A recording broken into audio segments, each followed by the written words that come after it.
Welcome back to Jimmy and the Pulsating Mass. This is another day at Shinryu. Weird.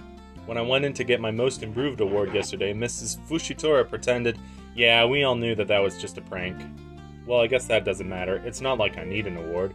Just knowing that I am the Most Improved is enough. Aw, Lars is taking it in stride. Or he's just really naive. I think it's more likely that that's the second one. Or that's... No, because I want to... Oh, well, yeah. Today, the class is going over the solar system. Jupiter has the most gravity of all the planets. That's because Jupiter is the biggest. Jimmy sizes himself up. He's got to have the highest gravity here. He sets his pencil down in front of him and tries super hard to pull it towards him using his gravity. It doesn't budge. He'll have to maul his teacher and 5 other students in order to have the most gravity in the room. Then he can finally harness. Not harness. Hey, Jimmy thinks he might have learned a little something.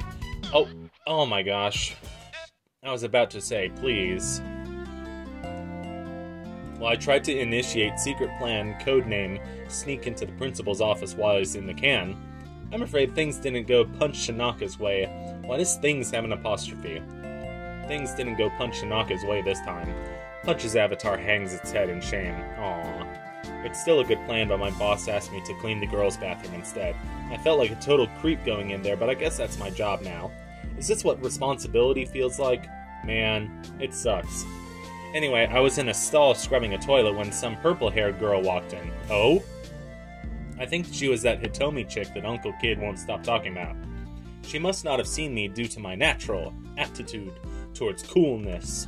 Well, I didn't become a janitor so I could perv on high school girls, so I was on my way out when this weird white light flashed. I also thought I heard some music, like a theme song or something. A theme song? What could that mean? When she stepped out of the stall, she was wearing a different outfit. I don't know. Why change in such a flashy way when you think no one is watching? Punch's avatar shrugs. And why does the theme song play every time, even when she's in the bathroom? You know, in the bathroom. Anyway, all that's to say the plan failed. Good news is tomorrow my boss is taking the day off, so I'm definitely gonna deliver. Punch Tanaka out. Bye, Punch. Okay, what is with this cafeteria? What? Oh. Okay, so the sign on the left is probably the food pyramid, and the sign on the right is Accelerated Dynamics, which is another office building that's on this continent, or island, or whatever. That is a optional dungeon later, I think. Or maybe it's a required dungeon. One of them is one of them is one of them. I have no idea what I'm trying to say. I'm going crazy. So the only thing that you took out of that, Lars, was that Hitomi has a theme song, and not that she has magical powers or anything. Is she an actress or something? That'd be neat. Hey, are you gonna eat your cornbread? Hello, boys. I have something important I must share with you. Hitomi, I've been thinking a lot too. I know that we've just met, but, well, Lars, please, I have to get this out. Boys, you should leave the school as soon as possible. But, Hitomi! Lars, this is important. More important than your stupid crush on me. Because you're probably older than me. Never mind. I can't go into too much detail, but this school isn't safe. You're both so sweet. You should find a new school, a normal school. Yeah, but the whole point why we're here is because the Pulsating Mass is here, and we have to get that thing, that book. Yeah, not because he looks like a blob of flesh, or talks to you using telepathy. But, you know, just because there's something off about him. It's like he attracts bad people to him. And there are many bad people at the school. You've run into some already, but they're much worse than you think. That's all I can say on the matter. I want you both to be safe, so please trust me. I understand. But there's a reason we have to stay here too, Hitomi. More importantly, I think I love you. Oh no, Lars. I mean, you're sweet, but I just can't. I think I might have been too forward. I think so, Lars. Yes, I would. I would like to be a blob. Or a flower. No, let's be a blob. The Blob, like that Wii game from ages ago. Can you believe that the Wii came out, what is it, like 17 years ago now?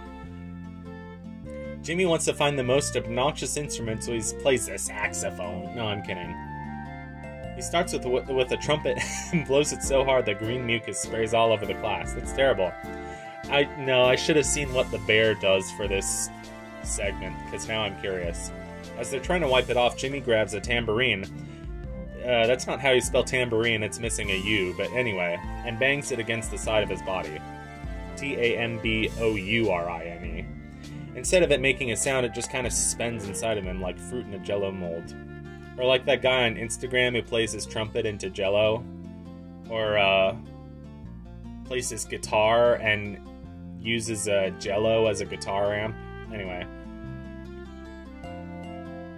He reaches for a guitar, his teacher pulls it away from him. "That's enough for today," she says. Hey, Jimmy thinks he might have learned a little something. Oh, I thought so. Oh, it stopped just short. How do you think the teacher recognizes Jimmy if he's, like, not even himself, but he's changing forms into all these monsters constantly?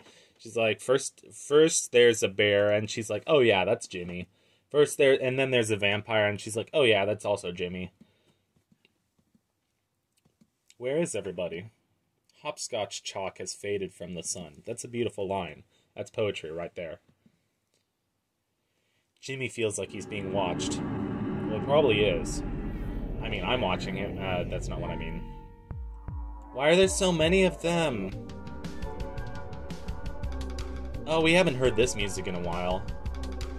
Don't worry, bud. I know I've been letting these bullies get the best of me.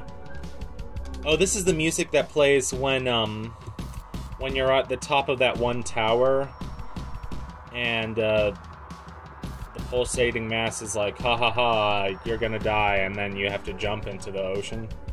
Lars, no, you shouldn't be here. You could get hurt. If I get hurt, that's okay. Why am I giving Lars such a deep voice? I get hurt all the time. As long as you and Jimmy are safe, I don't mind.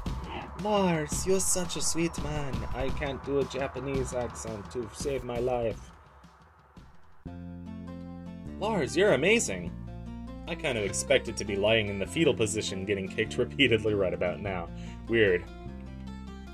They were just scared off by your tremendous fighting energy. Yeah, that must be it. Come on, Jimmy, let me walk you back to class. Class is about to begin. No. Because I want the bar to fill all the way, so he can get a level up or whatever. Jimmy already knows his stuff, so he's bored. Jimmy is interested in exactly what his volume might... Excuse me. Maybe a gallon? Excuse me. And he hops up and into a 2-liter flask. Only a part of his body fits, though. He pushes himself into the flask harder, kicking against the desk, knocking various flasks and beakers to the ground. The class is laughing, and the teacher tells Jimmy to go back to his desk. Jimmy sits back down, but it's hard to see things when his head is mostly squeezed into a flask. Hey, Jimmy thinks he might have learned a little something. Oh, come on, please. Thank you. It was going so slowly that I panicked. The same thing with the other guy. Are we done? I'm afraid I've run into a roadblock. It turns out that Happy Smile Lady is a cultural icon that dates back to the 80s. Her resemblance to Helga is merely coincidental. It's an uncanny resemblance, though. I must admit that I'm a bit smitten by Happy Smile Lady. I think I'll take some time off tomorrow to research her more fully. Ew, what does that mean? I'd stop by Tetsuya Kawaii's corporate headquarters and see if I can get an autograph from Happy Smile Lady's voice actress.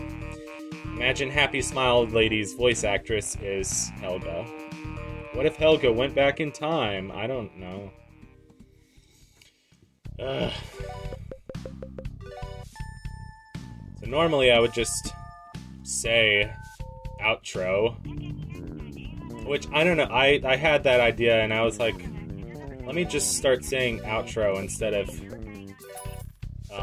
trying to do my whole big outro. Everything's so expensive. Why is it so expensive? Recovers all HP. That's nice. Okay, I just wasted so much money on... Okay, fine. I just want to get Shinryu over with. We have a boss fight coming up at some point, and I want to get that boss fight out of the way, too. Let me make sure I save. Although it really doesn't matter. It's the day of the spelling bee. Lars and Punch are nowhere to be found. Jimmy is alone in the courtyard. He walks up to the doors of Shinryu Academy. They stand before him like the enormous fangs of a long-dead monster. He pushes them open and walks into its gaping mouth. Class is about to begin. Would you like to change into a different monster? Maybe. We haven't done the jack-o'-lantern, I think. Jimmy, kind of biodegradable. Decomposing pumpkin. So it at the pumpkin because his mom did. I'll give us good candy on Halloween. That pumpkin used to look like something, but now it's lumpkin. Gonna shove it in your mailbox. An apple is not candy. You get egg, you get egg, you get egg. Granola bars are not candy. You get egg, you get egg. Pretzels are not candy. You get egg, you get egg, you get egg. Boom, boom.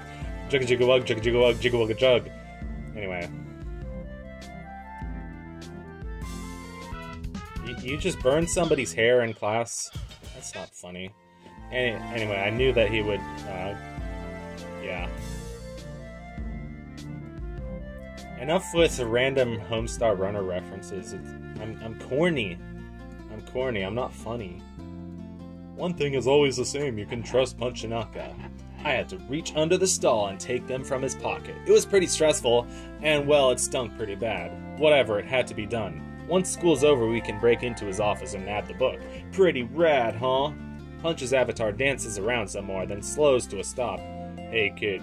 You're being super quiet. You alright? I've got to admit, I'm a little disappointed. I was hoping for a congratulations, maybe a thank you. I did risk my life, you know. Well, Jimmy is a silent protagonist. You know the trope of the silent protagonist? Or is it tropey? Trope or tropey? Work that noise out. Later today, we'll grab the book and get out of this dump.